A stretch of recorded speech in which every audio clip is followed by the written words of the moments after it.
Rimessa ancora per Brada Impex. 12 minuti.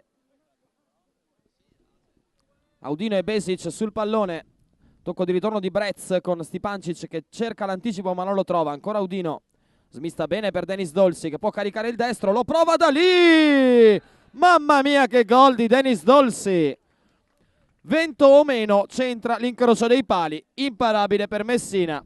12esimo e 30 secondi. 3-2 Brada Impex. Super gol di Denis Dolsi.